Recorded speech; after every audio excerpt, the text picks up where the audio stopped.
xibaar yu wér te wóor ca tàng ba abonnez-vous pour ngeen di mën di jot suñuy vidéo. dal leen ak jàmm seen chaîne bi di Buzz 221D kii di Khalifa Sall di njiitalu parti politique bi ñu dippee taxawu Sénégal boo moytuwut élection yi nama daal di amal ngir daal di tabb ku war a daal di uutu Barthélémy Dias ci biir mairie ba ca Dakar dina daal di xaaj ñett partem boobee bi nga xam ne Barthélémy Dias ginnaaw ba mu fa bàyyeekoo xaajoon na ko ñaar kii di Moussa Balla Fofana di ministre des collectivités territoriales dafa jébbal akub lettre ngir daal di digal kookee ngir mu daal di digal conseil municipal yu daal di nekk ci biir mairie ba ca Dakar ngir ñooñee daal di jàpp ay élection yi nga xam ne dina daal di tourner autour du 27 août 2025 bi ñu jëm. si li ni mel nag luy problème bi ci biir parti bi ñu dippee taxawu Sénégal moom mooy que ne daa am ñu daal di wax que ne ki nga xam ne moom la ñu war a daal di jiital kut ko kut ci parti boobee du kenn ku dut Ngoné Mbengue mi nga xam ne moom moo nekkoon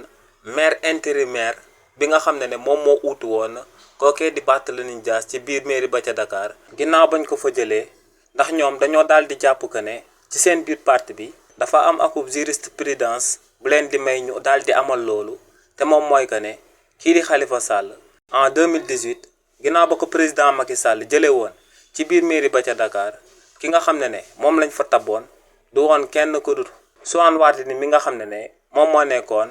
maire intermédiaire bi nga xam ne moom moo uutu woon kookee di Khalifa Sall ci boppu mairie ba ca Dakar. waaye tamit ba tey ci biir parti boobee daa am beneen parti bi nga xam ne dañoo daal di jàpp que ne Babacar Mbengue mi nga xam ne moom mooy maire bu Hann Bel-Air moom la waa parti bi di taxawu Sénégal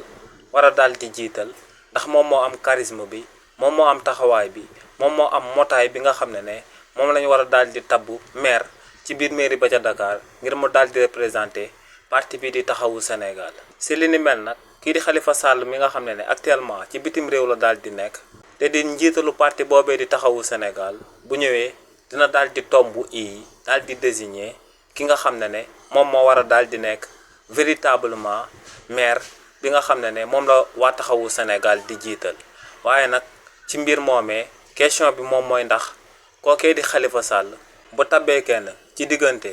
Ngoné Mbengue ak Babacar Mbengue ñi ci des dinañ daal di nangoo topp kookee di Khalifa Sall